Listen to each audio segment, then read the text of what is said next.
ከዛሬ 3 ዓመት በፊት እኔ ማለት ጉም በመከተል ህይወት የደከምኩ ግራ በመጋባት ማዕበል የምናወጽ በሰው ተከብቤ ብቸኝነት የሚሰማኝ እየሰራው በረከት የራቀኝ በአርቴፊሻል ሳቅ ተከብቤ የውሸት የምስቅ በዓለም ውስጥ መኖሬ ቀርቶ ዓለም በእኔ ውስጥ እየኖረች መንፈስና ነፍሴን ያስረሳችኝ አምላኬም ኃጢአቴም ትዝ የማይሉኝ የጠፋው ሰው ነበርኩ።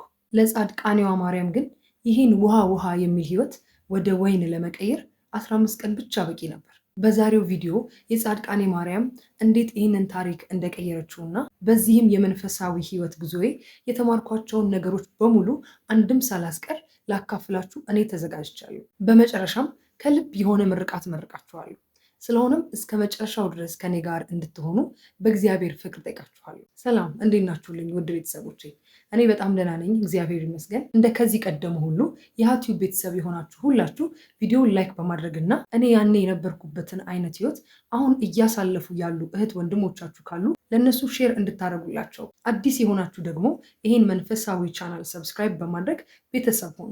እንግዲህ ዛሬ የማካፍላችሁ ነገር እውነት ለመናገር ሁሌ ባወራው ማይሰለችኝ ትልቁ የህይወቴ ክፍል ነው። በዙሪያ ያሉ እኔን የሚያውቁኝ ሰዎች በሙሉ የሚያውቁትና ሁልጊዜ የማወራላቸው ታሪክ ነው። እውነት ለመናገር ብዙ ጊዜ ሼር ላደርግላችሁ አስባለሁኝ፣ ግን ለምን እንዳልሆነ አላቅም ሼር ያላደረግኩት። ግን እግዚአብሔር ፈቅዶ ባለፈው ዕለት ቅዳሜ ዕለት ጻድቃኔ ማርያም ስሄድ ነው ይሄ ነገር አይምሮ ላይ የመጣውና ለምንድነው ማትመሰክሪው ብዬ ራሴን ጠየቅኩትና ከዛ እንደተመለስኩ ቪዲዮ እንደምስራላችሁ እርግጠኛ ነበርኩኝ። እኔም ራሴ እመብርሃን ካደረገችልኝ በኋላ ከ2 ዓመት በኋላ ነው ቆይቼ ቅዳሜ ዕለት ደጇ የረገጥኩትኝና አላመሰገንኳትም ነበር እያልኳችሁ ነበር ጽሁፉ ላይ። እና የሆነ ለምደን የለ እንደ ውሻ ይዞ መሮጥ ስለለመድን ልክ ሲደረግልን የምንጠፋው ነገር አለ እና አንዳንዴ እግዚአብሔር ለዛ ነው አንዳንድ ነገሮችን የሚከለክለን፣ በዛው እንዳንጠፋበት የለም ትንሽ ትንሽ እየሰጠ እዛው ቤቱ እንድንቆይ እስከምንድን ድረስና ሁሌ አብረነው እንድንሆነው የሚፈልገው ለዛ ነው። እና እኔም ብዙ ነገር ካደረገችልኝ ያን ሁሉ ታሪክ ከለወጠችልኝ በኋላ በቅጡ ሳላመሰግናት ኦልሞስት 2 ዓመት አልፎ ነበር። ስለሆነም ለምስጋናም ብቻ አላረል እንዲሁ ደግሞ ናፍቆት እሱንም ለማሳካት በሄድኩበት ነው ይሄ ሀሳብ ወደ አይምሮ የመጣውና ትራንስፖርት ውስጥ ሆኜ ነው ያሰብኩት ለምንድን ነው ሼር ማላደርጋቸው? ምናልባት እኔ ያኔ የነበርኩበት ህይወት ላይ አሁን ያለ በጣም ብዙ ሰው እንዳለ ገምታለሁ። ቲክቶክም ላይ ኢንቦክሶች ይደርሱኛል። ከምን ልጀምር፣ እንዴት ላድርግ፣ በቃ ግራ መጋባት ውስጥ ነኝ። እኔ ያኔ የነበርኩበት ላይ ያሉ ልጆች ኮንታክት ያደርጉኛል እና ለምንድን ነው ሜቢ 1-2 ሰው ሊጠቅም ይችላል ብዬ አሰብኩኝና እንደ እግዚአብሔር ፍቃድ ዛሬ እንግዲህ ቪዲዮን ለመስራት አስቤያለሁ። አሁን የምነግራችሁን ታሪክ እንዳልኳችሁ በዙሪያ ያሉ በጣም ብዙ ሰዎች ያውቁታል። ምናልባት አሁን የምትሰሙትም ሰዎች ከዚህ በፊት ሳውራው ሰምታችሁት ሊሆን ይችላል። ከዛሬ 3 ዓመት በፊት እኔ አሁን የምታዩኝን እኔ አልነበርኩም በብዙ ነገር ማለት ነው። በስራም ጉዳይ፣ በባህሪም፣ በውሎም ኦልሞስት በሁሉም የህይወቴ ዘርፍ ላይ እንደዚህ አልነበርኩኝም። አሁን የሚያይ ሰው ከድሮም እንደዚህ ሊመስለው ይችላለሁ እና ብዙ ሰው ሰንበት ትምህርት ቤት የተማርኩኝ፣ በቤተክርስቲያን ትምህርት ያለፍኩኝ፣ አገልጋይ የሆንኩኝ የሚመስለው በጣም ብዙ ሰው አለ። የሚገርመው ግን ከዚህ ተቃራኒ ነበር። ከዛሬ 3 ዓመት በፊት ቀጥታ ከዚህ ተቃራኒ ህይወቱ ነበርኩኝ። እውነት ለመናገር እናቴ በጣም ስፒሪቹዋል ናት፣ በመንፈሳዊ ህይወት ጠንካራ ናት እና ከልጅነታችን ጀምሮ ቤተክርስቲያን በጣም ተወስደን ነበረ። ግን ያው ሰንበት ትምህርት ቤት አልተማርኩኝም። ዩኒቨርሲቲ ሄጄ ከመጣሁኝም በኋላ እፈልጋለሁ፣ እውነት ለመናገር ፍላጎቱ ነበረኝ። ግን ልክ በቃ ተመረቃችሁ ስትመጡ ከልጅነታችሁ ያላዳበራችሁትን ነገር ለማድረግ ትንሽ ሊከብድ ይችላል። ስለሆነም በቤተክርስቲያን ትምህርት አላለፍኩም። እውነት ለመናገር ግን ቤት ውስጥ ማህበር ነበረን፣ የኡራኤል ማህበር ነበረን፣ የቅዱስ ኡራኤል ማህበር። ያኔ እንዘምራለን፣ ጸሎት እናደርጋለን። በጣም ደስ የሚል ጊዜ ነው የምናሳልፈው በወር አንዴ። እሱ ነበረ የመንፈሳዊ ህይወቴ ሊወራ የሚችል እንኳን ቢሆን እሱ ነበር። እሱና ወደ እንሄዳለን ከእናቴ ጋር። እሷ መሰረት ጥላብኛለች፣ ፍቅሩ እንዲያድርብኝ ይሆናል የመፈለግ ስሜት እንዲያድርብኝ በጣም ትልቁን አስተዋጽኦ የምትወስደው እናቴ ናት። እና በዛ ውስጥ ነበር ያለፍኩት እንጂ የቤተክርስቲያን ትምህርትም ሆነ ሰንበት ትምህርት ቤት አልተማርኩኝም። ሰው ዩኒቨርሲቲ ተመርቄ ከመጣሁኝ በኋላ በኢንጂነሪንግ ነበር የተመረኩትኝ። ግን እውነት ለመናገር ያው ፈልጌው ስላልነበረ የተማርኩት በሱ መስራት አልፈለግኩም። ትንሽ ቁመትም ነገር ስለነበረኝ ከድሮም ደግሞ ሞዴሊንግ ወድ ስለነበር ሞዴሊንግ ሙያ ውስጥ ነበር የገባሁት። አክቹዋሊ አታምኑኝም፣ በጣም ብዙ የስራ ዘርፍ ውስጥ የነበርኩ ሰው ነኝ። ብዙ ሰው ሲያውቅ በጣም ነው የሚደነግጠው። እኔ አንዳንዴ ሳስባቸው ራሱ ደነግጣለሁ፣ የነበርኩባቸው የስራዎች ብዛት ማለት ነው። እና እግዚአብሔር ይመስገን ቤተሰቦቼ በጣም መልካም ናቸው እና ሁሉንም ምንም ስራ ልስራ ብል የሚፈቀድልኝ አይነት ቤተሰብ ውስጥ ነው ያደግኩት። እና ከወጣሁኝ በኋላ ትምህርት ላይ ትንሽ ምንም አልልም ነበር እና ትምህርት ቤት ተማሪዎችን አስተምር ነበረ። ማስተማር ብቻ ሳይሆን አስጠናም ነበረ። ከዛ ሞዴሊንጉንም መማር ጀመርኩኝ። ሞዴሊንጉን በመማር ጊዜ ያው የሞዴሊንግ ስራዎች እሰራለሁ። ኪድስ ሞዴሊንግ ጀምሬ ነበር፣ የህፃናቶች ሞዴሊንግ ጀምሬ ነበረ። ከዛ ደግሞ ኢቨንት ኦርጋናይዝ ማድረግ ጀመርኩኝ። ብቻ በጣም ብዙ ነገር ውስጥ ራሴን የሆነ እንዴት ነው ራሳችሁን ለመፈለግ ብዙ ነገር የምትሞካክሩት ነገር አለ አይደለ? እና ብዙ ነገር ውስጥ የመባዘን ነገር አለ አይደል? አንድ ነገር ላይ ፎከስ አለማድረግ አለ አይደለ? ሁሉንም ነገር መሞከር የትኛው የእናንተ እንደሆነ ለማወቅ አይነት ነገር እና ብዙ ስራ ውስጥ ገብቼ ነበር፣ በጣም ብዙ ስራ ውስጥ። በዛ መሀል እንግዲህ መንፈሳዊ ህይወቴ ላይ ብዙ ትኩረት አላደርግም ነበር እውነት ለመናገር ብዙ ሳይሆን ኦልሞስት እሁድ እሁድም የምታውቁት ሰዎች ትኖራላችሁ። የሞዴሊንግ ስራ ቅዳሜና እሁድ ይኖራል ብዙ ጊዜ እና ቤተክርስቲያን የመሄድ ፕሮባቢሊቲ በጣም ዝቅ ያለ ነበረ እና በቃ ስራ ላይ ትምህርት ላይ ብር ማሳደድ ላይ እንደዚህ አይነት ህይወት ውስጥ ነበርኩኝ። በመንፈሳዊ ህይወቴ ብዙም በቃ ውስጤ እንዳልኳችሁ እናቴ የዘራችብኝ ያቺ ትንሽ የለኮሰችው ያቺ ትንሽ አለች ውስጤ ተዳፍና ቁጭ ብላለች። ጊዜ የምትፈልግ ይሆናል አይደል? እግዚአብሔር ቢፈቅድ አንድ ቀን በቃ ይሆናላ ወደ እግዚአብሔር ፊቴን መመለስ ፈልጋለሁ። መንፈሳዊ መሆን መመላለስ ወደ ቤተክርስቲያን ፍላጎት ብቻ ነው የነበረኝ እንጂ ማለት የሆነ አሁን ለምሳሌ እሁድ ወደ ስራ ስሄድ ምናምን ሞዴሊንግ በጠዋት ሞዴሊንግ ወይ ሾው ኖሮ ለመሄድ ሳስብ ወደ ቤተክርስቲያን የሚሄዱ ሰዎችን ሳይ በጣም ቀና ነበር እና ብቻ እንደዛ እያለ ብዙ ነገሮች አለፉ። ይሄ ሳይሆን ቢጠቅማችሁ ወደኋላ ያለው ስለሆነ ነው ይሄን ማላረዝምባችሁ። በዚህ መሀል ምን ሆነ እንዳልኳችሁ ቅድም መግቢያ ላይ እንደጠቀስኩትኝ ማሳድደው ስራ ነው፣ ገንዘብ ነው፣ በቃ ራሴን መቻል እና ቤተሰቦቼ የሚኮሩብኝ አይነት ሴት መሆን፣ ኢንዲፔንደንት መሆን እንደዛ ነበር የምፈልገው። ስለዛ ምን ሆነ በዛ መሀል ባከንኩ። በቃ ማለት ደከመኝ። የሆነ ደክሟችሁ አያውቅም? ቆይ ምንድን ነው እሺ ፋይናል ይሰራለው እንላለው። ምንም አስራት የሚባል ነገር አላውቅም ያኔ። አስራት ማውጣት ምን እንደሆነ አላውቅም፣ እንደሚሰጥም አላውቅም። ስለዚህ ብሩ ምንም ነው እጄ ላይ የማይገባው። እሰራለሁ፣ እለፋለሁ። በጣም ሃርድ ወርክ ነኝ ማለት በጣም እርሊ የምገኘው እኔ ነኝ። ስራ ላይ ቀልድ አላውቅም። ቀጠሮ በጣም ነው የማከብረው እና የምሰራውን ያህል አላገኝም ነበርና ምንድን ነው እየሆነ ያለው? በቃ መባከን ሆነ እና እናቴ ራሱ እስከምትጨነቅ ድረስ ጠዋት እወጣለሁ፣ ማታ እገባለሁ፣ እረፍት የለኝም፣ የቤተሰብ ፕሮግራሞች ላይ አልገኝም። የሆነ እርካታ ቢስ መሆን አለ አይደለ?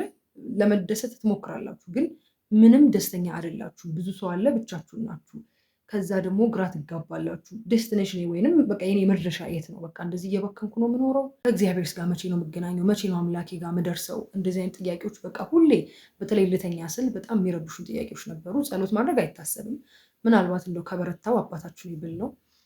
ዳዊት ያኔ መጸለይ ጭራሽ አልጀመርኩም። አላቅም ዳዊት ራሱ ምን እንደሆነ። መጽሐፍ ቅዱስ አላነብም፣ መንፈሳዊ ትምህርት አልማርም እና በዚህ ውስጥ ነበርኩኝ እና እነዚህ ሁሉ ነገሮች ለካ ከእግዚአብሔር ያራቁኝ ማለት እሱ ያ ሁሌ እንደምላችሁ ሁሌ የሚፈልገን አምላካችን ነው። ቁጭ ብሎ ያ የጠፋው ልጁ ቁጭ ብሎ እንደሚፈልገው አባት እኛንም ሁሌ የሚጠብቅ አምላክ ነው። እኛንን የመራቁን ነገር የምናስረዝመው እና የሆነ በቃ ከእግዚአብሔር መንፈስ መራቅ አለ አይደለ? ያ ነው በቃ ሰላም ያሳጣኝ እና ድክም አለኝ። በቃ የሆነ ጊዜ በቃ ደከመኝ ነው የምላችሁ። የሆነ ህይወቴ ትርጉም ሲያጣ ምንም በቃ ስሜት አጣው ለራሴ ለህይወቴ። ብቻ በዛ ውስጥ ሆኜ እንዳልኳችሁ እግዚአብሔር ጥሎ የሚጥል አምላክ አይደለም። ይችን ፍላጎት ውስጣችሁ ያስቀምጣል። በሆነ አጋጣሚ የሆኑ ጓደኞቼ ጋር ሄጄ ቁጭ ብለን እንደዚህ እየተወራ ግንቦት አካባቢ ላይ ነው የሆነ ፕሮግራም ተጠርቼ ሄጄ እየተወራ ምናምን የሆነ ልጅ ነው አንደኛው ልጅ ጻድቃኔ አትሄዱም እንደ ጉዞ እኮ አለ ምናምን አለ እና በጣም ልቤ ቀጥ ነገር አለ ማለት ነው። እና ማለት ውስጥ እኮ ምን ማድረግ እንዳለብኝ ነው ያላወቁት። በቃ ከእግዚአብሔር ጋር መገናኘት እኮ ፈልጋለሁ፣ እንደዚህ አይነት ነገር ፈልጋለሁ። ግን ይሆናል አይደለ? እኔ አይደለሁም ያመቻቸውት። በቃ ብቻ እግዚአብሔር አመቻቸው ሁሉንም ነገር። እውነት ለመናገር አሁን ከዚህ በኋላ የሆነ የምነግራችሁ ፖይንቶች አሉ። እነሱም ፖይንቶች ሁሉን ነገር የሚያደርገው እግዚአብሔር ነው። በመጀመሪያ እሱን ማወቅ አለብን። ከኛ ምንም የሆነ ነገር የለም። ብዙ ምስክርነቶችን አይታችሁ ከሆነ ሰዎች እግዚአብሔር ነው ይሄን አደረገው የሚሉት እንጂ የእነሱን ጥረት አይናገሩም። ደግሞም ስላልሆነ ነው። በእኛ ቢሆንማ ድሮኑ እንቀየር ነበር አይደል? ያኔ ስናስበው። ስለዚህ ሁሉም የሆነው በእግዚአብሔር ነው። እናም እዛ ፕሮግራም ላይ ባልጠበቅኩት ሁኔታ ይሄ ጓደኛችን እንደ ግንቦት እኮ 21 እኮ ትነግሳለች ጻድቃኔ ማርያም፣ እንደውም የቤቷ ምርቃት ነው ህንፃው ይመረቃል አለና አትሄዱም አለ። የሚያስገርማችሁ ሁኔታ ቅድም እንዳልኳችሁ አስራት ስለማላወጣ ብሩ ይገባል እጄ ላይ ግን ይወጣል። በቃ ምንም ኢንጆይ ሳላደረገው ብሩ ከእጄ ይጠፋል የማገኘው ብር እና በሰዓቱ ብር አልነበረኝም። ስንት ብር ነው የሚያስፈልገው ምናምን አልኩኝ፣ ጠየቅኩኝ። በጣም በቃ ማወቅ ስላለባችሁ ነው ይሄን እና አሁን ኬት ነው ማገኘው ምናምን ቤት መናገር አልፈለኩም። ወይም በቃ ከወሰንኩኝ በኋላ እንደዚህ አይነት ነገር እዚሁ ጋር ለነገራችሁ የሚፈልገው ነገር በተለይ ወደ ገዳም ስትሄዱ ለምሳሌ ንስሐ መግባት ሊሆን ይችላል። ስፒሪቹዋል ነገር ስታደርጉ ለሰው አትንገሩ። በቃ እናንተ ጋር ያዙት ጉዳዩን። ብትችሉ ካደረጋችሁት በኋላ አውሩ ለምስክርነት እንጂ ብዙ ሰው የሚሰናከለው ለዚህ ነው። አሁን ላስቀድስ ነው፣ ልቆርብ ነው፣ ቤተክርስቲያን ልሄድ ነው ምናምን ስንል የሚያሰናክለን ብዙ ነገር አለ እና ለማንም መንገድ አልፈለኩም። ብሩን እንደማገኝ እርግጠኛ ነበርኩ። አታምኑኝም። በቃ ማለት መሄድ በጣም ፈልጌያለሁ። ብሩን በእርግጠኝነት አገኛለሁ አልኩኝ እና ከዚህ ቀደም የሰራሁት የሆነ ስራ ነበር ያልተከፈለኝ፣ ትቼው ነበር። በቃ መጠየቅ ሰልችቶኝ ትቼው ነበረ እና ደውዬ በድፍረት ብሩን እፈልገዋለሁ ምናምን አልኩኝ እና ብር አስላኩኝ። ለመሄድበት ነገር በቂ ነበረ። ከዛ በቃ ወሰንኩኝ። ወዲያውኑ ነው የወሰንኩት። ምን ያህል ውስጥ የፈልጎ ስለነበር በቃ ማረፍ ስለፈለኩኝ ወዲያውኑ ነበር የወሰንኩት። እግዚአብሔር በሰዎች ነው የሚሰራው። የነገርን አይ ቲንክ በ20 ነገር ነው መሰለኝ። ያው በ20 አይደለም በ20 አይመስለኝም። አዎ በ20 ከዛ ምን ሆነ፣ ወደ ቤት ሄድኩኝ፣ ሻወሬን ወሰድኩኝ፣ ፀጉሬን ገላይን ታጠብኩ፣ ልብስ አዘጋጀው። ከዛ የሚያስፈልጉ ነገሮች አሉ። ያው ገዳም ስትሄዱ ወደ ደብረ ብርሃን አካባቢ ስለሆነ ብርድ ስለሚኖር ብዬ ልብሶችን ያስኩኝ፣ በሶ መበጥበጫ፣ ጸሎት መጽሐፍ ምናምን ያስኩኝ። እናም እነዚህ የሚያስፈልጉኝ ነገሮች ካዘጋጀው በኋላ ጸሎት አደረግኩኝ። በቃ እመቤቴ ማርያም ይሄ አንቺ እንዳደረግሽው አውቃለሁ። በቃ እኔ ልጠሪ ልታሳርፊኝ እንደፈለግሽ አውቃለሁ። ስለዚህ መንገዱን አቃኝና ለቤትሽ አብቂኝ አልኩኝ። ከዛ ተነሳሁኝ። እንደ እግዚአብሔር ፍቃድ ተነስቼ በሌሊት የጉዞ ማህበሮች ነበር ያዘጋጁት። በዛ ጉዞ ተነስተን ሄድን። መንገድ ላይ በጣም ብዙ ነገር ነበረ እየተሰማኝ የነበረው። እንደማርፍ እርግጠኛ፣ ብዙ ነገሮች እንደሚለወጡ አውቃለሁ እና ብዙ ጥያቄዎችም ስለነበሩኝ ሄጄ ነው ማራግፈው እያልኩኝ ነበር ሄድኩት። የሚገርማችሁ አስቤ ሄድኩት ለ3 ቀን ነው። 3 ቀን ብቻ እንደምቆይ ነበር የማውቀው። ከዛ ደረስን።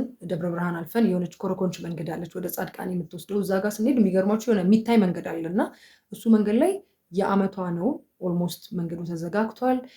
ቤተክርስቲያኑ ሊመረቅ ነው። ይሄ በጣም ብዙ ሄዶ ነበር እሱ ፕሮግራም ላይ። በእርግጠኝነት ብዙዎቻችሁ እሱን ታስታውሱታላችሁ። እና ኦልሞስት በቃ ወርደን ስለተዘጋጋ ግማሽ መንገድ በእግራችን ሄዶ ረጅም መንገድ ማለት ነው። በቃ ተሸክመን አላስቡት። እና እንዲህ ይታያል መንገዱ፣ ተደርድረዋል ሎንቺኖቹ። በቃ ወርዳችሁ በእግራችሁ ሂዱ ተባለ። እጅግ በጣም ብዙ ሰው ነበር ከምነግራችሁ በላይ ማለት ነው። ከዛ ስንደርስ በጣም ትልቅ ክብረ በዓል ነበረ። ቤተ መቅደሱ ሊመረቅ ነበር። እኔ እንደዚህ እዛ ቦታ ላይ እንደዚህ አይነት የሚያምር ቤተ መቅደስ ይኖራል ብዬ እኔ በፍጹም አላሰብኩም። በቃ ደስ አለኝ፣ በጣም ደስ አለኝ። ገባን። በቃ በጣም ብሶ ስለነበር ወደ ቤተ መቅደሱ መጠጋት በጣም ይታሰብ አልነበረም። ምስክርነቱ ተነግሮ የሚያልቅ አይደለም።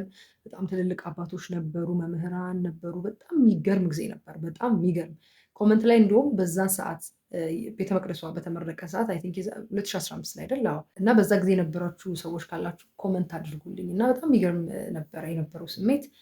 ከዛ በኋላ ጓደኞቼ የሚያውቋት ሴት ነበረች፣ እህተ ማርያም ትባላለች። እዛው ያለች ሴት ናት። እና እሷ ጋር ሄድን፣ አሳረፈችን፣ እቃችንን ተቀበለችን። እና የሚገርማችሁ በጣም ደክመውን ስለነበር ግቢ ውስጥ እኮ ነው፣ ሳር ነበረ። እዛ ላይ ዝም ብለን ተኛን። በቃ የሚገርም እንቅልፍ ነበር የወሰደን። ሰው ተበታትኖ ወደ ቦታው ሲበታተን በቃ ዛሬ እዛው ደብረ ምጥማቅ ማለት ቤተክርስቲያኗ ማለት ነች። እዛ እንደርና በነጋታ ወደ ገዳሙ እንሄዳለን ተባለ እና እዛ ግቢ ውስጥ ዛፎች አሉ። እዛ አንጥፈን አረፋለን። የሚገርማችሁ የሚገርም ዝናብ ነው የዘነበው። በግንቦት ነው የምላችሁ። በጣም የሚገርም ዝናብ እና አሁን እንደኔ ላለው ሰው ብዙ ልምዱ ለሌለው የቤተክርስቲያን ነገር ላይ ብዙ እንትን ላላለ ሰው በጣም አስደንጋጭ ነው አይደል? ደጅሽ መጥቼ እንዴት እንደዚህ አይነት ዝናብ ከምነግራችሁ በላይ በጣም ያስደነግጥ ዝናብ ነው የዘነበው። በጣም ማለት ነው። በቃ አልቻልንም፣ መተኛት ስላልቻለን ተነስተን፣ እሷ ጋር ደግሞ በጣም ብዙ ሰው ነበር። ከምናጨናንቃት ብለን እዛው ደግሞ ሌላ ሸራ ነበር እዛ ስር። አልገባችሁም? ከስር ውሃ እያለፈ ምናምን በጣም ከባድ ነበር እና እንደዚህ አይነት አስተውላችሁ ከሆነ እንደዚህ አይነት በጣም ትልቅ በረከት የሚገኝባቸው ቦታዎች የማጠብቁት ፈተና ሊመጣ ይችላል። ያው እንደ ሰው ሰውኛ ነው ፈተና ምላችሁ፣ ትልቅ ነገር ሆኖ ሳይሆን ከአዲስ አበባ ለመጣ ብዙ ነገር ለለመደ ሰው ይሄ ፈተና ነው እና የሆነ ላማረር ነገር ሆንኩ ማለት ነው። በረከታችሁን ሊቀማችሁ አንዳንዴ በጣም ትንሹን ነገር ያከብድባችኋል። እንዴ ለመባረክ ለማረፍ መጥቼ እንዴት እንደዚህ አይነት ነገር ያጋጥመኛል ብላችሁ በረከታችሁን እንድታጡ ያደርጋችኋል። እሱ ሌሊት በመብርሃን ቸርነት አለፈ። ከዛ በነጋታው ወደ ገዳሙ ሄደን ማለት ነው። ብዙ ሰው ምን ይላል መሰላችሁ? ጻድቃኔ ማርያም ራሷ ናት ሰው የምታዘጋጀው ይባላል። እኔ ደግሞ ዝም ብሎ ነገር ነበር ይመስለኝ። እውነትም ግን እንደዛ ነው እና በጣም ብዙ ሰው ነው አዳራሽ ውስጥ የነበረው። በጣም ብዙ ሰው። በቃ ቦታማ አላገኝም በቃ ብዬ ተስፋ ቆረጥኩ እና ገብቼ ዝም ብዬ በአይኔ ሳማትር የሆነች ልጅ አየችኝ እና ነይ ምናምን ቦታ ፈልገሽ ናችኛው እና በቃ ኦልሞስት እኩያ ነገር እና ነይ እኔ ጋር አለ ብላ አስጠጋችኝ። እውነትም ጻድቃኔዋ ሰው ትሰጣለች አልኩኝ። ከእሷ ጋር ሆነን አብረን ጸበል የምንሄደው ከእሷ ጋር ነው። ወደ ሽንት ቤት የምንሄደው ለጸሎት በቃ አብረን ሆነን ማለት ነው። የወንዶች ለብቻ ነው፣ የሴቶች ለብቻ ነው። ከዛ እዛው አደረን እና ከሌሊቱ በቃ የማታ እንዴት ነው የሚሆነው? ትተኛላችሁ። ከዛ ሌሊት 9 ሰዓት አካባቢ ተነስታችሁ ወደ ገዳሙ ትሄዳላችሁ። እዛ ገዳም ደግሞ ምንድነው የሚሆነው? ዋሻ ነው። በጣም ደስ የሚል የሚገርም ሰላም ያለው እንዴት ብዬ ልንገራችሁ? እውነት በጣም የሚገርም ነበረ። እዛ ጸሎት ይደረጋል። መጀመሪያ ተአምራቶች ይነበባሉ፣ ኪዳን ይደርሳል፣ ጸሎት ይደረጋል። በጣም ብዙ ስርዓት አለው። የሚያልቀው እሱ ኦልሞስት 11 ሰዓት ምናምን አካባቢ ነው። ወንጌልም ይነበባል፣ ስብከት ይሰበካል። ከዛ ወጥታችሁ ወደ ጸበል ነው የምትሄዱት። ወደ ጸበሉ ትንሽ ራቅ ይላል። ወደ ጸበሉ እንሄዳለን። ጸበል ተጠምቀን በጣም ነበር የፈራሁት መጀመሪያ። ጸበሉ ከሩቅ ያስፈራል፣ ብቻ የሆነ አለው ድባብ፣ ደስ የሚል ግርማ ሞገስ ስላለው እና እኔ ደግሞ ስለቆየው ወይኔ ጉድ እያልኩ ነበር ሄድኩት እና ደስ የሚል ነበር። ከዛ ስወጣ የሆነ በቃ ቅልል አለኝ መንፈሴ፣ በቃ ሲታደስ ይታወቀኛል። እያንዳንዱ ስቴፕ ለእኔ መታደስ ነበረ። ከዛ ከጸበሉ ስንመለስ ትንሽ እናርፋለን። ካረፍን በኋላ ወደ 9 ሰዓት አካባቢ ደግሞ ምህላ ይጀምራል። ከ9 እስከ 12 ሰዓት ምህላ አለ። ከምህላው በኋላ 12 ተኩል ላይ ነው ምግብ መበላት የሚቻለው። እዛ እንግዲህ ያው እንጀራ ምናምን አይበላም። በሶ ቆሎና ውሃ ትጠጣላችሁ እና ደግሞ አምባሻ ልትበሉ ትችላላችሁ። 30 ደቂቃ ነው የመብያ ሰዓት፣ እቺ የእረፍት ሰዓት የሚሰጠው። ከዛ ማታ 1 ሰዓት ላይ ደግሞ የሰላም ለኪ ጸሎት አለ፣ የህብረት ጸሎት። እሱ ደግሞ በጣም የሚገርም ነው፣ በጣም ደስ የሚል ነው። ከዛ ወደ መኝታችሁ ትሄዳላችሁ። ከዛን የግል ጸሎት ይደረጋል እዛው መኝታ ቦታው አዳራሽ ውስጥ ማለት ነው። ይሄ ነው በቃ ውሏችን ይሄ ነው። እና ይሄን ነገር በቃ ለ3 ቀን ነበር ያሰብኩትኝ እኔ ማለት ነው። ለ3 ቀን አስቤ መብርሃን ራሷ ፈቅዳ 15 ቀን ነው ቁጭ ያልኩት እዛ። እነዛ ቀናቶች በጣም የሚገርሙ ነበሩ። እጅግ በጣም የሚገርም ጊዜ ነበር እዛ ያሳለፍኩት። እግዚአብሔር ይመስገን። በጣም ብዙ ውሳኔዎችን የወሰንኩት እዛ ቦታ ነው እና ቲክቶክም ላይ ታችሁት ሊሆን ይችላል እና ሱሪ መልበስ ያቆምኩት እዛው ነው። የሆነ አባት ትምህርት ሰምቼ ነው እና እኔ ለውሳኔ ራሱ እንድወስን አልተቸገርኩም። መብርሃን ራሷ አረድታኝ ብዙ ውሳኔዎችን ወሰንኩ። ብዙ ውሳኔዎች በቃ ላር ላይ ከሱ የሚነጥለኝን ከእግዚአብሔር ፊት የሚነጥለኝን ነገሮች በተቻለኝ አቅም በቃ ማቆም ፈለግኩና በቃ ስለምናት የነበረው ነገር እመቤቴ በመወስነው ውሳኔ ስሜታዊ አታድርጊኝ፣ በቃ የእውነትም የመወሰን ሰው አድርጊኝ፣ የውሳኔ ሰው አድርጊኝ እና እዚህ የወሰንኳቸው ነገሮች አስቀጥኝ ነበር ስለ የነበረው እና እኔ ለለምናት ሄድኩት ለስጋዬ ነው የነበረው እውነት ለመናገር በቃ አንደኛ ረፍት ፈልጌ፣ ሁለተኛ ደግሞ የኔ መክሊት ምንድን ነው በቃ እዛም ሆንኩና ምንድን ነው መክሊቴ ብሎ የመጠየቅ ነገር አለ። አፍተሩ ለስጋዬ ነበር የጠየኳት ነው የምላችሁ። ከዛ በኋላ ያ ጊዜ ያለቀ። በጣም እየከፋኝ ነው ወደ ቤት የተመለስኩትኝ። ቤት ስመጣ መጀመሪያ ያደረግኩት ነገር ሱሪዎችን በሙሉ ማውጣት ነበር። ከባድ ነበር ደግሞ በጣም ብዙ ሱሪ ነው የነበረኝ፣ የምወደውም ሱሪ ስለሆነ እና እናቴ በጣም ደንግጣ ነበር፣ በጣም ፈርታ ነበር። እናቴ ስሜታዊ የሆንሽ እንዳይሆን ታይ ትለኛለች። እኔ የጸለይኩትን ጸሎት ስለማውቀው አልሆንኩም ስሜታዊ። እግዚአብሔር ረዳኝ። እንደዛ ነገሮችን ማድረግ ጀመርኩኝ። ከዛ ያደረግኩት የመጀመሪያው ነገር ትምህርት መማር፣ በቃ ማወቅ አለብኝ። የሆነ ስሜታዊ እንዳልሆን የሚያደርገን አንደኛው ነገር እውቀት ነው እና መማር አለብኝ። በቃ ሃይማኖቴን ማወቅ አለብኝ፣ መማር አለብኝ። የምታውቁትን ነገር ነው ለመከተልም ለማመንም ለመዝለቅም የምትችሉት እና የመጀመሪያው ውሳኔ እሱ ነበረ። ከዛ ደግሞ በተደጋጋሚ ጉዞዎችን መሄድ። በቃ አሁን እንዳልኳችሁ ከዚህ ቀደም የነበርኩባቸውን ስራዎች ኦልሞስት ሁሉንም አቆሚያለሁ። ሞዴሊንጉንም በቃ አቆምኩት ሁሉንም ነገር እና ምንድነው የሆነው አዲስ ነገር መጀመር አለብኝ። ስለዚህ መጀመሪያ ስፒሪቹዋል ነገር ላይ መስራት አለብኝ። በቃ መሰረቱ እሱ ነው። ሌላው ነገር ይጨምርላችኋል አይደል የተባለው። ስለዚህ እሱ ላይ ከሰራው እግዚአብሔር ሌላውን አያሳጣኝም ብዬ ራሴ ላይ መስራት ጀመርኩ። መንፈሳዊ ህይወቴ ላይ ምን አደረግኩኝ? እንዳልኳችሁ መንፈሳዊ ትምህርት መማር ጀመርኩ። እዛው ወራቶች ውስጥ ግሸን ሄድኩኝ፣ አቡነ እጨጌ ዮሐንስ ሄድኩኝ። በቃ የገዳሙን ነገር በጣም ማወቅ ፈለግኩኝ። ተመላልሼ መሄድ ጀመርኩኝ። ከዛ መንፈሳዊ ትምህርቶችን መማር ጀመርኩ እና ለውጤ በጣም የሚያስደነግጥ ነው። ለሚያይ ሰው በጣም አስደንጋጭ ነው። በጣም ነው የምላችሁ፣ ሩቅ ለሩቅ ያለ ነገር። የብዙ ሰው ፍርሃት ነበረች። ልጅ ስሜታዊ የሆነች ነው ወይኔ ምናምን ይላል ሰው እና እረዳችኋለሁ። እኔ ግን ጸሎቴ ያ ስለነበር በቃ እግዚአብሔር አጸናኝ እና እንደዚህ ነገሮች ላይ ራሴን አገኘሁት። የሚያስደንቃችሁ ሁኔታ ኢጃት ስማር ነው፣ መንፈሳዊ ትምህርት ስማር ነው። ከዛ ለምን ግለሰቦች ሼር አላረግም? በቃ ዝም ብዬ ተምሬ እንዴት ነው ምንድን ነው የሚባለው? በጋን ውስጥ ያለ መብራት ለምን ሆናለሁ? በቃ ጋን ውስጥ ያለ መብራት እዛው ለራሱ ብቻ ነው የሚያበራው እና ተማርኩኝ አይደለ? የዕለት እንጀራችንን እኮ ተብሎ የሚጸለየው ምግብ ብቻ አይደለም፣ የእግዚአብሔርንም ቃል ነው። እና እኔ እዚህ እየተማርኩ ነው፣ ጥሩ ነገር እያገኘው ነው እና የማውቀውን ነገር ባካፍልስ ብዬ አሰብኩኝና ቲክቶክ ነበረኝ ከዛ በፊት ግን ግጥም እጽፍ ነበር። አለማዊ ግጥም ነበር ፖስት ማድረገው፣ ቭሎግ ምናምን ኖርማል አለማዊ ነገሮች ነበር የምሰራበት። እሱን ሙሉ አጠፋሁት። ሱሪ መልበስ ከማቆም ቀጥሎ ያደረኩት እሱ ነው። የቲክቶክን ሙሉ አጠፋሁት እና ስፒሪቹዋል ነገር ሼር ማድረግ ጀመርኩ መንፈሳዊ ትምህርት ከጀመርኩ በኋላ እና ራሴን እዛ ውስጥ በጣም ደስተኛ ሆኜ አገኘሁት ማለት ነው። ኦኬ ይሄ ነገር በቃ ደስ አለኝ። የሆነ እንደምታውቁት ቲክቶክ ቆይቷል፣ የዛናው አካባቢ ነው የጀመርኩት እና በጣም ደስተኛ ሆንኩኝ። ሼር አደርጋለሁ። ቀን ከሌት የማስበው በቃ ፖስት የማደርገው ነገር ነው። የተማርኩትን እንዴት አድርጌ ለሰዎች ላቅርብ ነበር እና እንደውም የመጀመሪያ ሰሞን ሴት ልጅ አሁን እንደዚህ ማስተማር ትችላለች ብዬም ተጨንቄ ነበር። አባቶችን ጠየቅኩኝ።